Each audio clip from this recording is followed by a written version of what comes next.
Hi, my name's Leann Firestone. I am an autistic adult. I also have ADHD and I have hypermobile Ehlers-Danlos syndrome. I have postural orthostatic tachycardia syndrome, and I have a few other mental diagnoses as well. And I am currently raising a 8.5-year-old daughter who is diagnosed as autistic and ADHD. I have a service dog that I train myself, and she's 2 years old and she goes everywhere with me. I just opened a community center in October of this last year to help neurodivergent families, adults, and children in the New Cumberland area.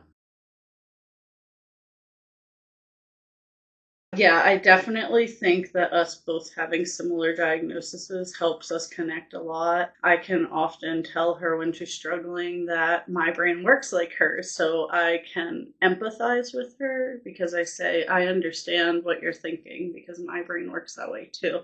And I can help her work through the things in a similar way because our brain type is working in that way, and it can help because neurotypical people don't always understand how she's processing or what she's thinking or how they can help her, so it helps us in that way. But I know it also helps her, like she likes that we have that thing that connects us, like that we're both autistic, so has that cool connection. Balancing my needs with my child's is a very complex thing to do. Probably one of the hardest things I have to do. Whenever it is something like a sensory need, I have to be very vocal with my child about that. Like, I have to say, the sound that you're making by banging that on the table really hurts mommy's brain or mommy's ears. Even it can be a sensory thing, but I have to really explain it. I can't just say you're being too loud because she doesn't really get it. But if I explain that it's a need of mine and I tell her in that way, she is able to kind of respect that and work with me because I would do the same thing for her. So I kind of have to be expressive about my needs. And it can be a little difficult because I have POTS, and sometimes that will take over my full body and I will pass out or get close to passing out and need to go on the ground and um, get cold air and cold ice and things like that. And um, my daughter, even though she is autistic and has ADHD and like sometimes struggles with her own care, she sees me doing those things and she does help and she does reach out. And so she already identifies that like some of my needs are health needs and that I'm not putting them in front of her, and we kind of have this balance. It took a really long time to get there because she's older now. We have gotten to that point, but at first there were a lot of times where I couldn't choose my own needs in front of her, and I did have to kind of put her first when she was younger. But now that she's older, we can communicate about that a lot, and I can explain to her that I don't want to, be having these health issues, and there are things that are out of my control, and there are ways we can like work together to get through them, and it helps her understand.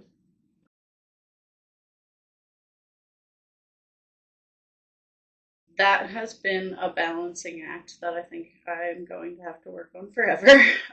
Implementing a lot of strategies and tools have been helpful. We have a weekly calendar on the fridge that everything has to be, updated every Sunday, even though our weeks kind of look the same. It helps my brain to go through it. It also helps me to prep my daughter if there's anything different happening that week, and it helps us to get on the same page. And then when we're going through the week, sometimes she looks at those calendars, but a lot of times that is more for me. There are things like the daily school pickup time and drop off time that are hard for me to remember because of my brain differences. So that's something that has to be written on the fridge.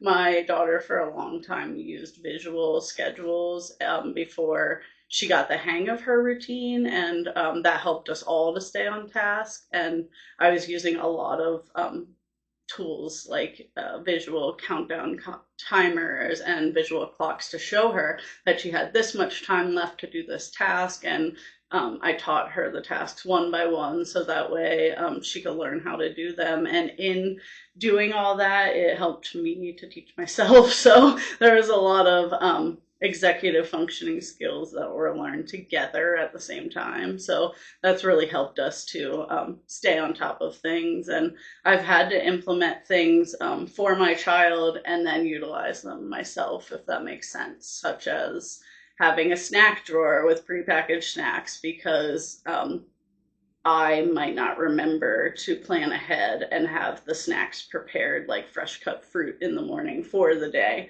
So she has access to a snack alternative, but I have access to that snack alternative too. So we made these adaptations that she utilizes and I utilize, and we've just kind of shifted our lives a little bit to make everything easier. There are a lot of labels at our homes on the drawers where her clothing is, but I also have labels on the light switches to help me remember which is which. So these adaptations go throughout our home and we all get to use them. The sensory spaces in our home, I get to utilize them too. So it's kind of, again, another full circle thing that we're all working together. As soon as we had an idea that Fiona could be autistic or have ADHD, we looked into occupational therapy, and that was something we've been doing since then. And that makes the biggest impact. That's what I recommend to everybody because it helped her work through emotional regulation and physical things that she was struggling with. And it's helped her work through feeding adaptations. It's really just helped with every aspect of her life. Like when we encounter a problem, we all work through it together. Like with the occupational therapist, she works with them, she communicates with them well, and she also gets occupational therapy through the school district, and she's gotten other kind of therapies like talk therapy. She's in counseling therapies, and all of those things have helped like tremendously. If she didn't have those, we wouldn't have the amount of growth that we have. And those are, a lot of them are community resources. The ones she gets through the public school are more focused on education. So a lot of these we've seeked out and like maintained on our own. And then we also really find a lot of strength in the parenting like community of finding other parents that have neurodivergent kids. Whenever my daughter was younger, I started a gentle, I didn't start, but I took over facilitating a gentle parenting group, like a natural parenting group. And a lot of the kids there were more neurodivergent, and the parents that I connected with, they understood that not everything that worked in the parenting books was going to work for me and my kid, and they were accepting of that, but that was really, really hard to find. And as my daughter got older and that group kind of changed with people's ages, I didn't really have anything. So I started a parenting support group, and I've started a lot of different programs through the center now to create a community because I saw that my daughter wasn't going to have that, and I didn't have that as a parent, and there wasn't as many like group community resources like that. And I think that that's what's helped us to thrive, because not only are we working on like our customized parenting experience, but we're getting to talk to all these other parents then and like communicate about their experiences and see how things are working and get ideas from them. So it really helps to strengthen things. Because like what we're teaching these kids in occupational therapy isn't like all they need. They don't get that and then go home and then that's all. Like it's a full circle thing. We have to be all working together, and parents have to be, all involved. So it helps to have that full communication and care.